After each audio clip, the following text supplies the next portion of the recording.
नमस्कार। और आज की चर्चा में आपका स्वागत है।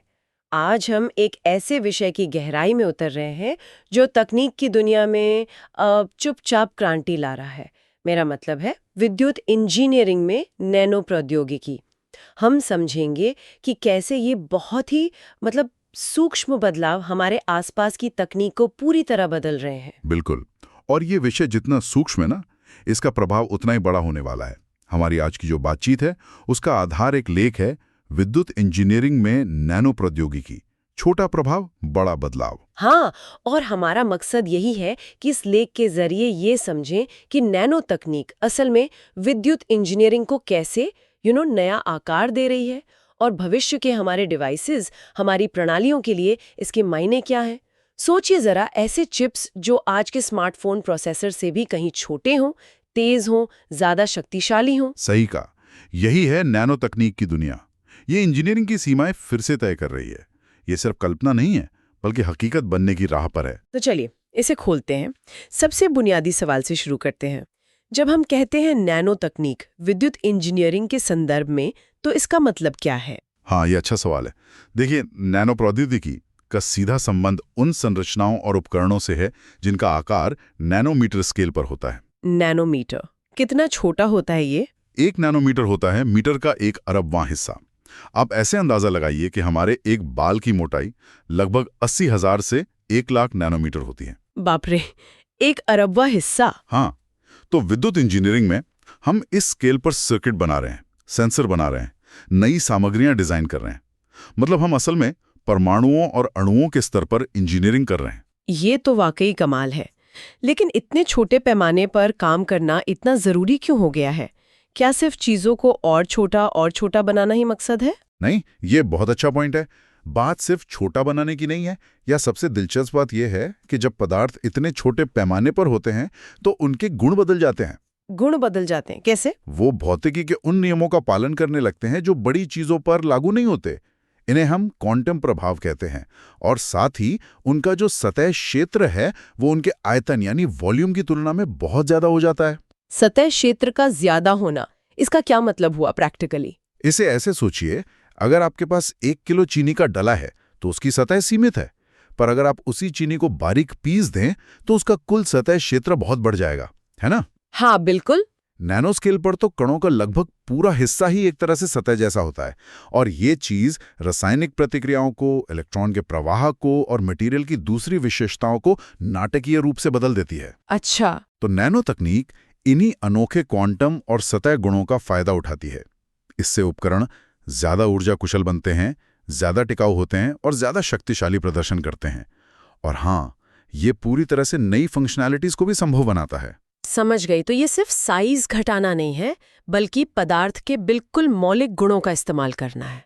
ठीक है, तो अब देखते हैं कि ये सब असल में कहाँ लागू हो रहा है। वो कौन से खास इनोवेशंस हैं जहाँ नैनो तकनीक का असर दिख रहा है? हाँ, कई रोमांचक क्षेत्र हैं। सबसे पहले बात करते हैं नैनो इलेक्ट्रॉनिक्स की।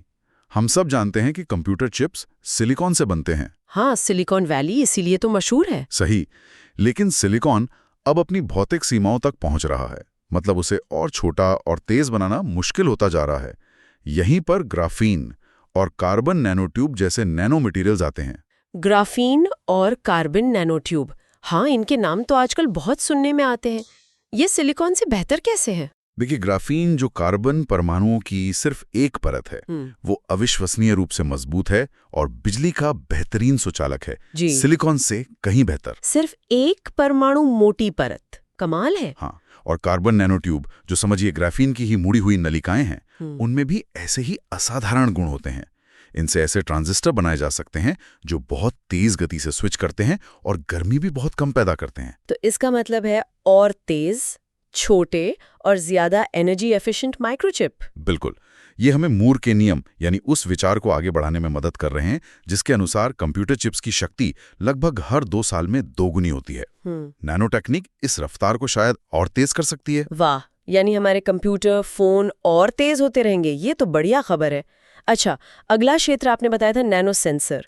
मैंने सुना है ये अविश्वसनीय रूप से संवेदनशील होते हैं। हाँ, ये इनकी सबसे बड़ी खासियत है। नैनो स्केल पर बने सेंसर बहुत ही छोटे बदलावों को भी पकड़ सकते हैं। चाहे वो तापमान हो, दबाव हो, किसी खास केमिकल की मौजूदगी हो या फिर शरीर के अंदर के बायोलॉजिकल सिग्नल हो। इतने संवेदनशील क्यों होते हैं ये? कारण फिर वही है उनका विशाल सतह क्षेत्र और अनोखे नैनो स्केल गुण।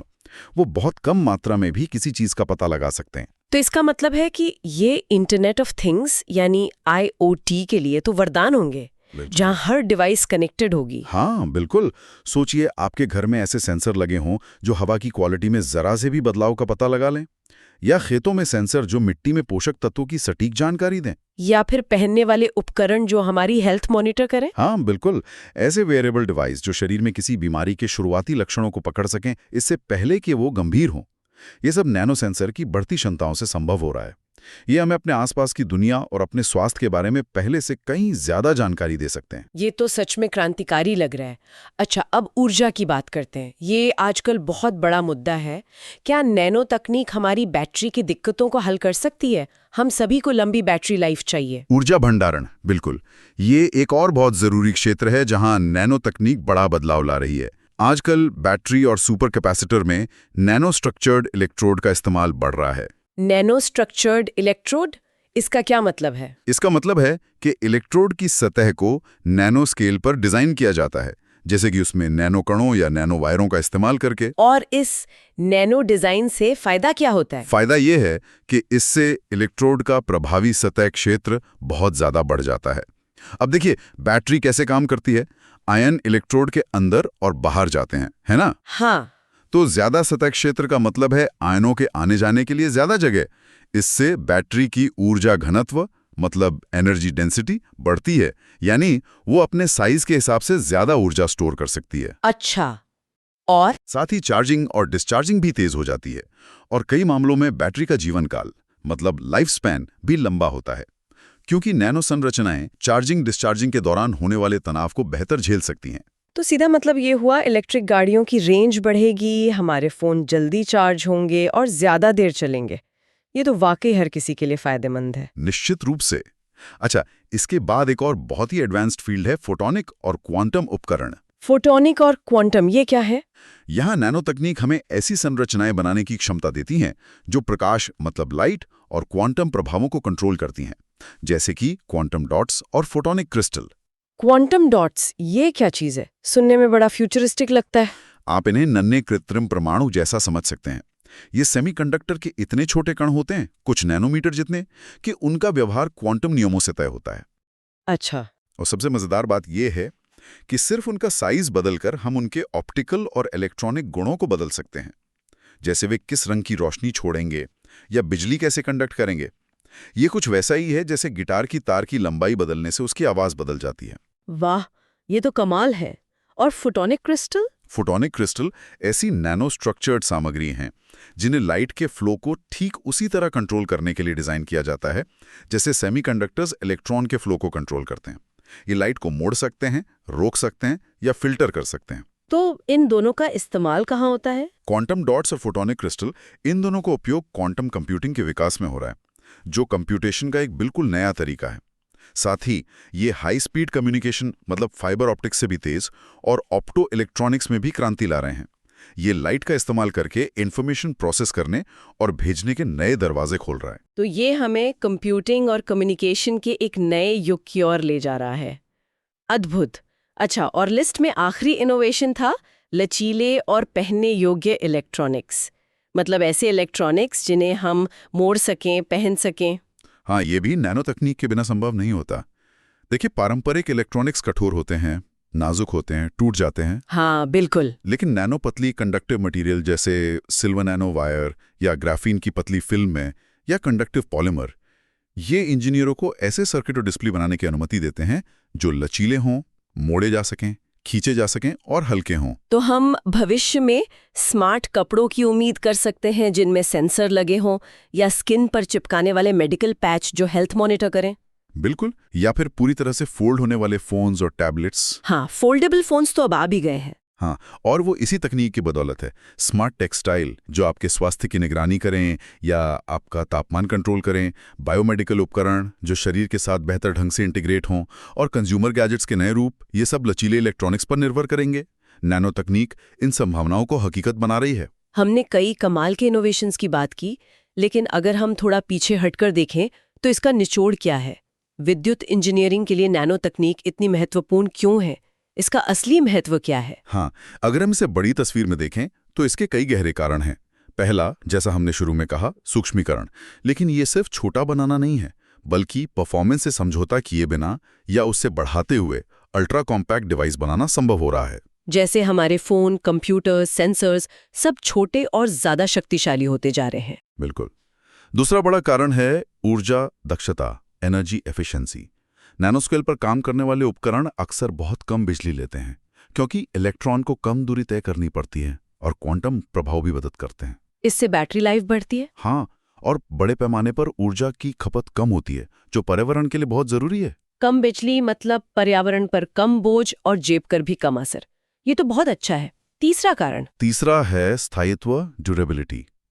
कुछ नैनो मटेरियल्स जैसे कार्बन नैनोट्यूब्स स्टील से भी ज्यादा मजबूत होते हैं, लेकिन बहुत हल्के होते हैं। स्टील से भी ज्यादा मजबूत? हाँ, इन्हें दूसरी सामग्रियों में मिलाकर उन्हें ज्यादा मजबूत, घिसाव प्रतिरोधी और लंबे समय तक चलने वाला बनाया जा सकता है। इससे हमारे उपकरण और संरचनाएं ज्यादा टिकाऊ बन सकती हैं। मजबूती और हल्कापन, ये तो एरोस्पेस जैसे क्षेत्रों के लिए बहुत काम का होगा। और चौथा है नई कार्य क्षमताएं, न्यू फंक्शनैलिटीज। ये शायद सबसे रोमांचक पहलू है। नैनो तकनीक हमें ऐसी चीजें करने की क्षमता दे रही है जो पहले संभव नहीं थी, जैसे लचीले इलेक्ट्रॉनिक्स, बायोकम्पैटिबल सेंसर्स जो शरीर के अंदर काम कर सकें, सेल्फ क्लीनिंग सतहें या ऐसी सामग्री जो लाइट को अनोखे तरीके से कंट्रोल कर सके। ये इंजीनियरिंग के लिए संभावनाओं का एक नया दरवाजा खोल रहा है। और अंतिम कारण, जिसे स्रोत क्वांटम लीप कहता है, ये थोड़ा रहस्यमयी सा लगता है। हाँ, ये भविष्य की ओर इशारा करता है। नैनो तकनीक विद्युत इंजीनियरिंग को क्वांटम भौतिकी के दायरे से जोड़ रही है। ये हमें क्वांटम कंप्यूटिंग, क्वांटम कम्युनिकेशन और क्वांटम सेंसिंग जैसे उभरते और क्रांतिकारी क्षेत्रों में आगे बढ़ने में मदद कर रही है। मतलब ये सिर्फ मौजूदा तकनीक को बेहतर बनाना नहीं है? नहीं, ये उससे कहीं ज्यादा है। ये सूचना और ऊर्जा के साथ काम करने के मौलिक रूप से नए तरीके विकसित करने के बारे में है। ये वास्तव में एक बहुत बड़ी छलांग है, एक क्वांटम लीप। तो संक्षेप में कहें तो नैनो तकनीक सिर्फ चीजों को छोटा नहीं बना रही, बल्कि उन्हें स्मार्ट, ज्यादा कुशल, ज्यादा टिकाऊ बना रही है और ऐसी क्षमताएं दे रही हैं जिनके बारे में हमने पहले सोचा भी नहीं था। बिल्कुल सही समझा आपने।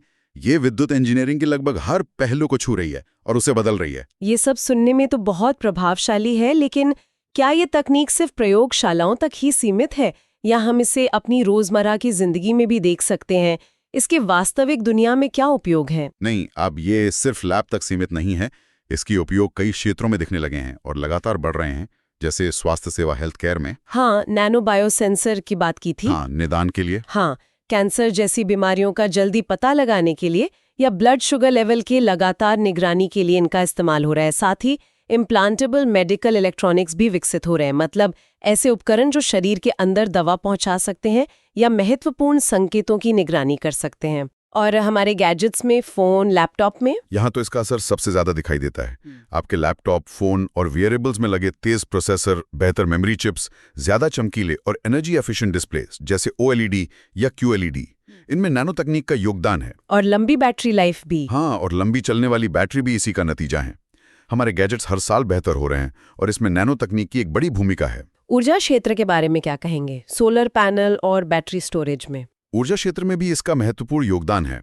सोलर पैनल की एफिशिएंसी बढ़ाने के लिए नैनो मटेरियल्स का उपयोग किया जा रहा है, ताकि वे सूरज की रोशनी को बिजली में ज्यादा प्रभावी ढंग से बदल सकें। जैसे क्वांटम डॉट्स? हाँ, उदाहरण के लिए क्वांटम डॉट्स का उपयोग करके ऐसे सोलर सेल बनाए जा सकते हैं जो लाइट के ज्यादा बड़े स्पेक्ट्रम को एब्जॉर्ब कर सके।